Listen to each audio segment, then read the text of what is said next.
वक्फ board या act पर बात करने से पहले बुनियादी जानकारी होना ज़रूरी है। ये वक्फ होता क्या है? ये शब्द अरबी भाषा के वकूफ़ा शब्द से बना है, जिसका अर्थ होता है ठहरना। इसी से बना वक्फ। ये एक ऐसी निजी संपत्ति है जो जन कल्याण को समर्पित की गई हो। ये दान का ही एक तरीका है।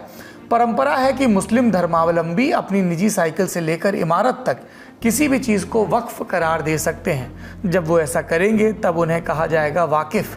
लेकिन एक शर्त है, वक्फ केवल जन कल्याण के मकसद से ही कायम किया जा सकता है। वाकिफ़ को ये हक होता है कि वो ये तय करे कि उसके दिए दान का या उससे होने वाली आमदनी का इस्तेमाल कैसे हो। इस्लाम में मान्यता है कि पैगंबर मोहम्मद के समय खजूर के 600 पेड़ों का एक बाग लगाया गया था।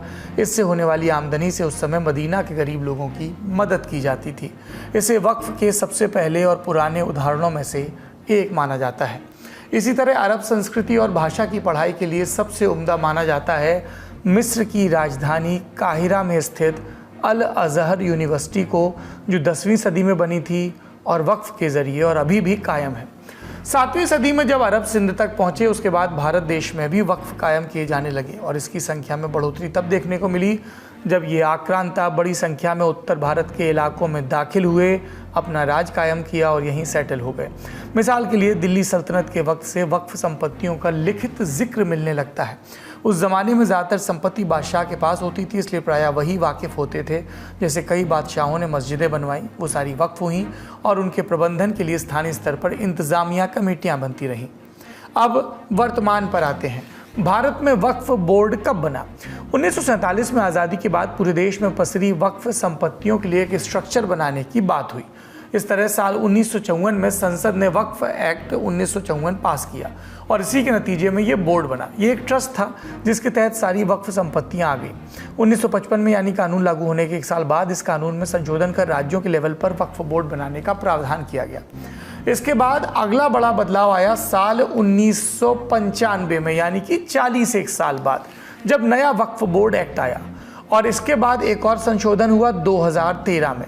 अभी जो व्यवस्था है वो इसी 2013 के अनुसार है और इन्हीं कानूनों और संशोधनों के तहत चल रही है।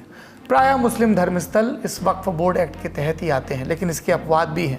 जैसे ये कानून अजमेर शरीफ की दरगाह पर लागू नहीं होता। इसके प्रबंधन के लिए दरगाह ख्वाजा साहिब एक्ट 1955 बना है। वजह सीधी है, दरगाह पर इस्लाम की जिस धारा का पालन होता है वो रूढ़िवादी इस्लामिक परंपरा से अलग है। एक और बात, शिया और सुन्नी वक्फ बोर्ड अलग अलग होते हैं।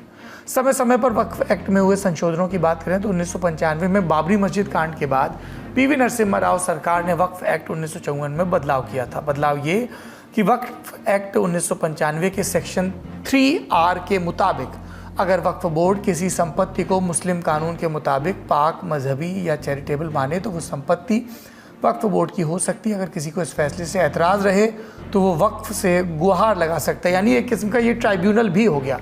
इस कानून की एक खास बात यह भी थी कि ज़मीन या संपत्ति पर आखिरी फैसला वक्फ ट्राइब्यूनल में ही होता था। इस कानून के सेक्शन 85 के मुताबिक वक्फ ट्राइब्यूनल के फैसले को सिविल, राजस्व या अन्य अदालतों में चुनौती नहीं दी जा सकती थी। इस मामले पर और जानकारी दे रहे हैं पटना की चाणक्य नेशनल लॉ यूनिवर्सिटी के vice chancellor professor Faizan Mustafa. High court और सुप्रीम कोर्ट का जो रिट ज्यूरिसडिक्शन है, रिट ज्यूरिसडिक्शन जो है वो सुपीरियर ज्यूरिसडिक्शन होता है, वो संवैधानिक है। सुप्रीम कोर्ट में किसी भी मौलिक अधिकार के उल्लंघन के लिए आप आर्टिकल 32 में जा सकते हैं डायरेक्टली, और हाई कोर्ट में under article 226 for any right. High court का ज्यूरिसडिक्शन इन मामलात में सुप्रीम कोर्ट से ज्यादा वाइडर है। हाई कोर्ट की पावर सुप्रीम कोर्ट से ज्यादा है। आमतौर से जो बात हो रही है वो ये कि सिविल कोर्ट में केसेस बहुत लंबे चलते हैं, 70 साल 80 साल। इसलिए ट्रिब्यूनल्स बनाए गए कि ट्रिब्यूनल को सिविल कोर्ट की पावर दे दी जाए और जरा स्पीडी जजमेंट आ जाए। इसके बाद वक्फ में अगला बड़ा बदलाव आया 2013 में। इसके कानून में देश भर में संपत्तियों की निगरानी के लिए जियोग्राफिक इंफॉर्मेशन सिस्टम यानी GIS मैपिंग की व्यवस्था की गई, ताकि इन संपत्तियों का सही और सटीक रिकॉर्ड रखा जा सके। वक्फ बोर्ड से जुड़े अब तक जो भी बिल आए या संशोधन आए, हमने उनके बारे में आपको संक्षेप से बताया। बात उस बिल की जो सरकार लेकर आई है। इसमें क्या है, करीब 40 बदलाव प्रस्तावित हैं। कुछ खास बिंदु समझते हैं। पहला, महिलाओं का पार्टिसिपेशन बढ़ाना। एक्ट के सेक्शन 9 और 14 में बदलाव करके केंद्रीय वक्फ परिषद में अब 2 महिलाओं को भी मेंबर के तौर पर शामिल करने का प्रस्ताव है। अभी तक एक भी महिला नहीं होती थी। दूसरा बदलाव, वक्फ बोर्ड के मैनेजमेंट में गैर मुस्लिम एक्सपर्ट्स को भी शामिल करने की बात। साथ ही सरकारी अधिकारियों से वक्फ प्रॉपर्टी का ऑडिट कराने की भी बात। ऑडिट से वक्फ के पैसे और संपत्ति का हिसाब किताब ट्रांसपेरेंट होगा, सरकार की ये दलील है। अब तक वक्फ बोर्ड के सीईओ एक वरिष्ठ आईएएस होते थे जिनका मुस्लिम होना अनिवार्य था। तीसरा बदलाव, जिला मजिस्ट्रेट के ऑफिस में रजिस्ट्रेशन। जस्टिस सच्चर कमेटी और के रहमान की अध्यक्षता वाली संसद की संयुक्त कमेटी की पुरानी सिफारिशें भी यही कहती हैं क्या कि राज्य और केंद्र सरकार वक्फ संपत्तियों में दखल नहीं दे सकती। लेकिन अब कानून में बदलाव के बाद वक्फ बोर्ड को अपनी संपत्ति जिला मजिस्ट्रेट के दफ्तर में रजिस्टर करानी होगी ताकि इसके मालिकाना हक की जांच हो सके, और इसके पीछे भी सरकार का तर्क है ट्रांसपेरेंसी। चौथा बदलाव, वक्फ ट्राइब्यूनल के फैसले को कोर्ट में चुनौती देने का रास्ता खुलेगा। जैसा कि हमने अभी आपको बताया था, पूर्व में ये विकल्प कमजोर था। ये मुख्य बिंदु थे। दरअसल अभी तक एक बड़ी चुनौती ये रही कि अगर किसी ज़मीन को वक्फ बोर्ड ने अपना बताया तो उस ज़मीन पर दावा करने वाले दूसरे पक्ष की जिम्मेदारी होती थी कि वो साबित करे कि ये ज़मीन वक्फ बोर्ड की नहीं उसकी है। मतलब बर्डन ऑफ प्रूफ दावा करने वाले व्यक्ति पर रहता। सरकार इस नए बिल में इस प्रक्रिया को बदलना चाह रही है। इस बिल पर और जानकारी के लिए रुख करते हैं फैजान मुस्तफ़ा का। बहुत ज्यादा अंतर है। देखिए, मैं तो ये अंतर नहीं मानता कोई कि औरतों का और नॉन मुस्लिम्स का उसमें इंक्लूजन साफ तौर से लिख दिया गया है, क्योंकि पहले भी मुमकिन था। कहीं पर यह मना नहीं था कि सेंट्रल वक्फ काउंसिल में नॉन मुस्लिम नहीं हो सकते या औरतें नहीं हो सकती।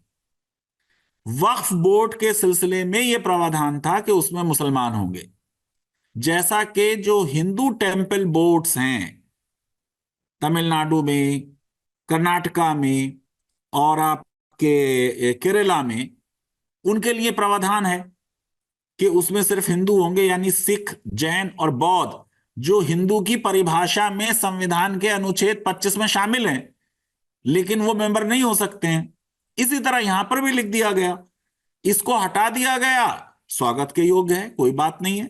नॉन मुस्लिम्स के आना समस्या नहीं है। समस्या यह है कि जो वक्फ बोर्ड की शक्तियां कम कर दी गई हैं।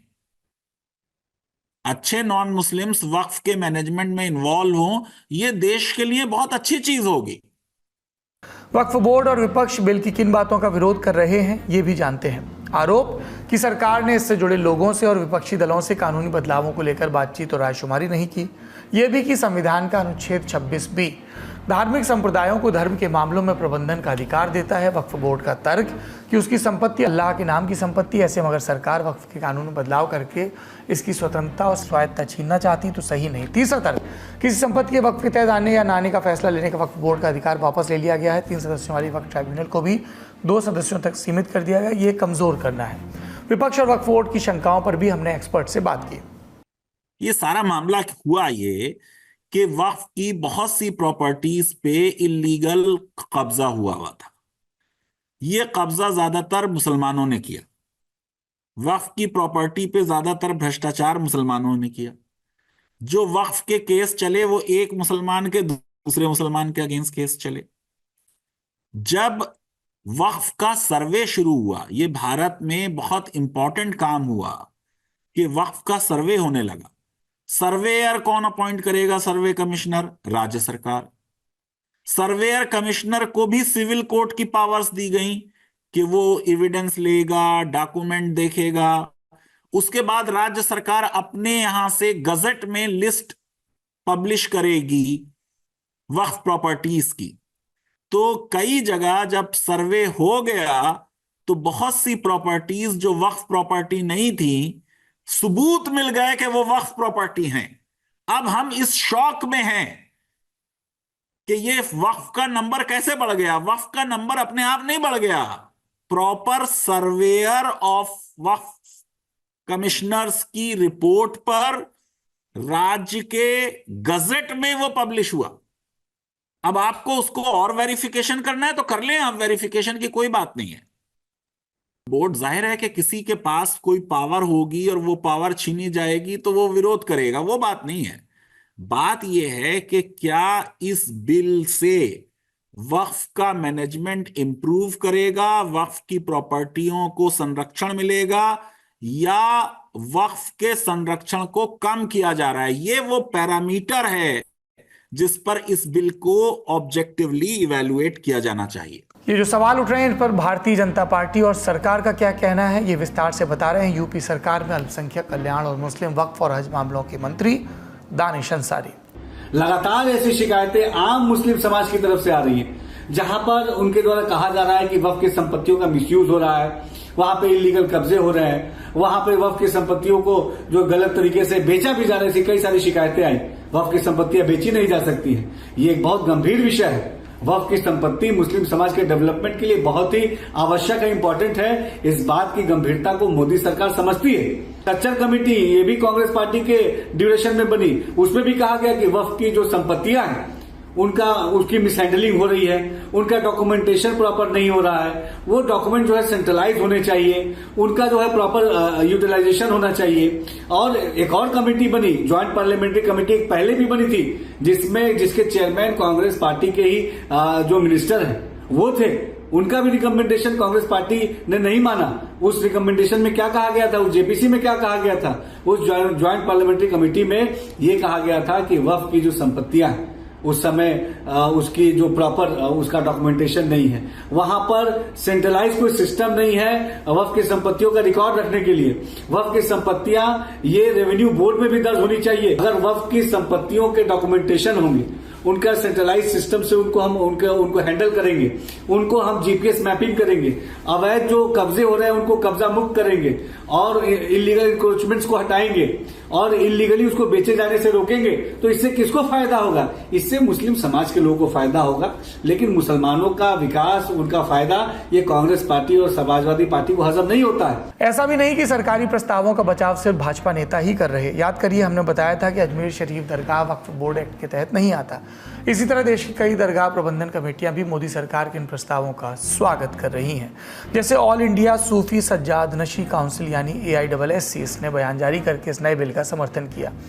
इसके चेयरमैन सैयद नसीरुद्दीन चिश्ती ने कहा कि नए बिल से जवाबदेही और पारदर्शिता सुनिश्चित होगी और ये काम बहुत पहले हो जाना चाहिए था। हम लोग दरगाहों को रिप्रेजेंट करते हैं। ऑल इंडिया सूफी सज्जाद काउंसिल से काफ़ी दरगाहें देश की जुड़ी हुई हैं और वक्फ के अंदर सबसे ज़्यादा हित जो है दरगाहों का है, सबसे बड़े स्टेक होल्डर हुआ है। तो मोटे तौर पे जो मैंने देखा है वक्फ अमेंडमेंट बिल के अंदर, तो कुछ बातें तो हम भी चाहते हैं कि ऐसे ट्रांसपेरेंसी आना जरूरी है और मिसयूज ऑफ फंड होता है जो उसका यूज सही होना जरूरी है, और फॉर्मेशन ऑफ द जो स्टेट वक्फ बोर्ड और सेंट्रल वक्फ काउंसिल के बारे में रखा गया उनमें प्रोविजन वो बहुत अच्छे हैं।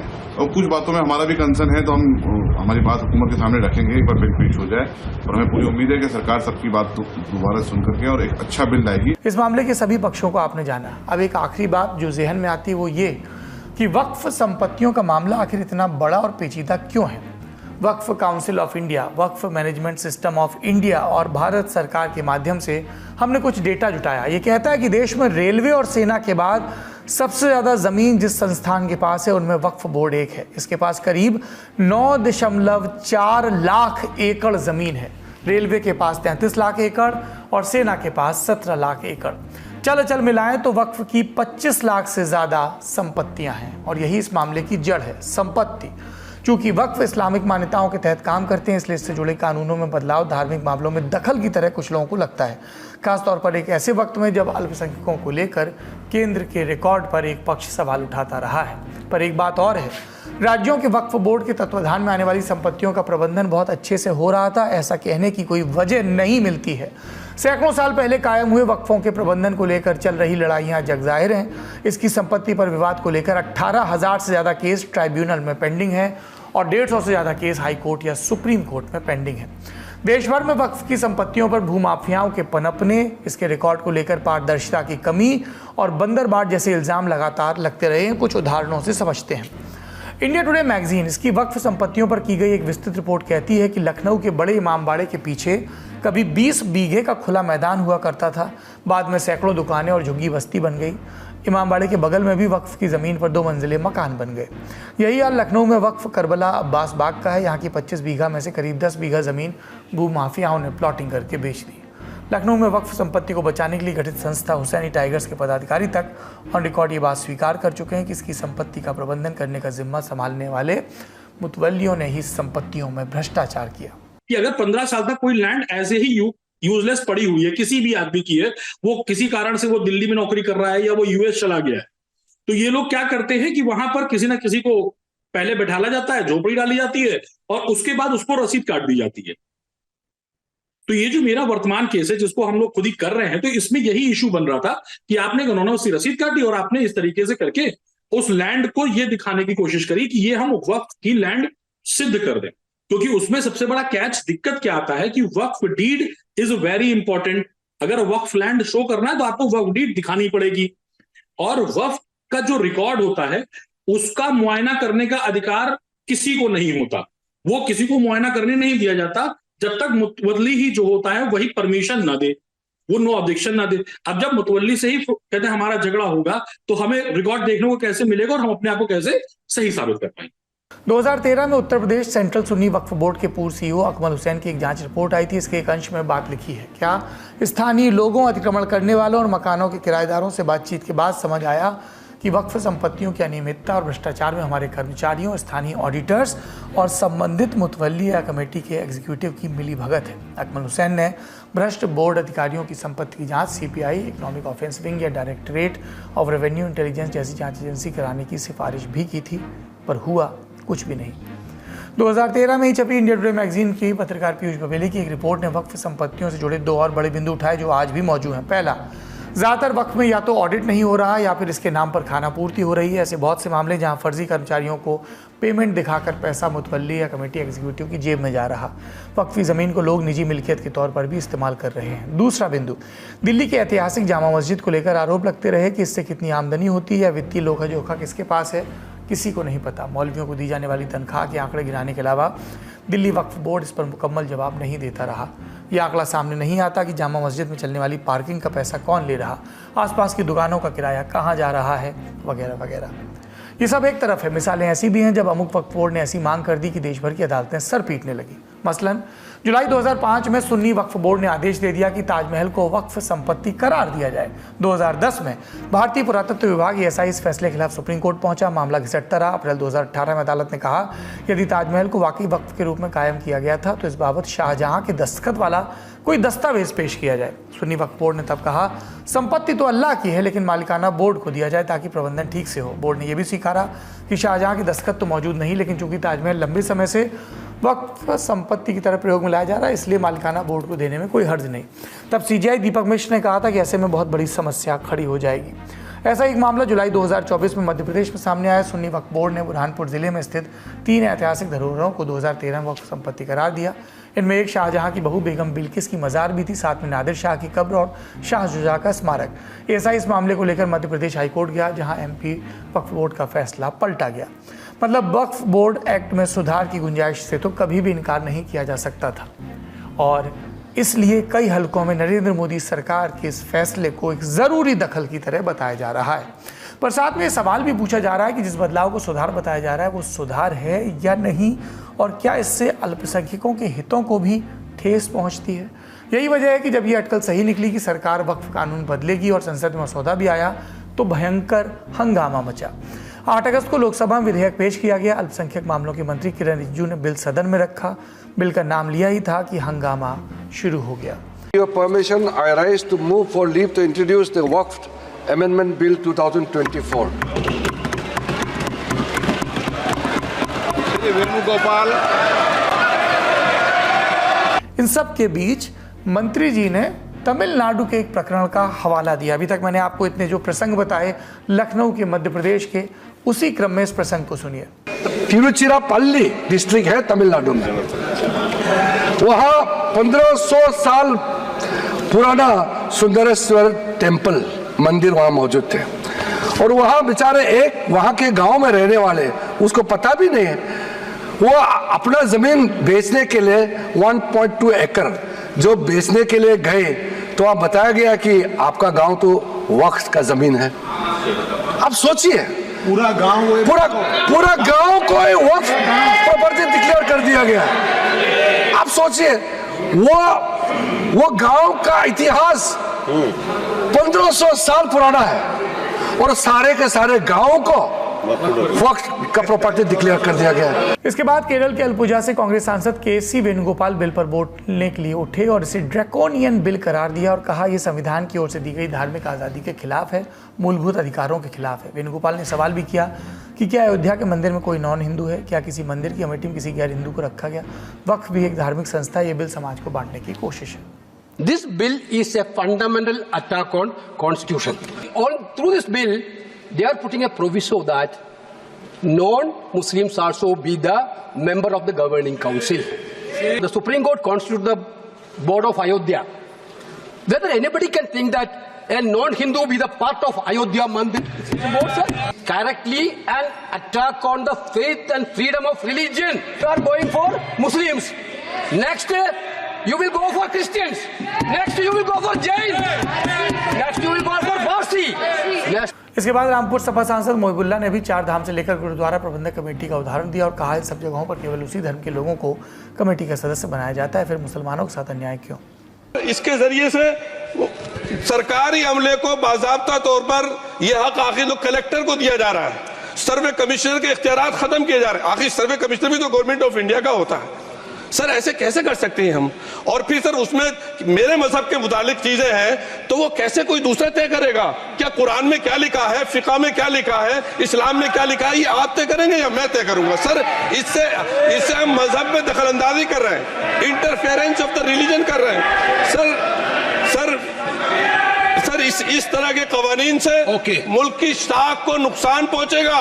कॉन्स्टिट्यूशन की स्प्रिट हम खत्म कर देंगे और अगर ये होगा तो कोई भी अकलियत, कोई भी माइनॉरिटी अपने आप को हिंदुस्तान में सेफ नहीं पहुंच। इस बिल का विरोध करते हुए हैदराबाद के सांसद और AIMIM के मुखिया असदुद्दीन ओवैसी ने ये तर्क दिए। This bill patently violates the principles provided in Article 14, 15 and 25, sir. It is both discriminatory, arbitrary.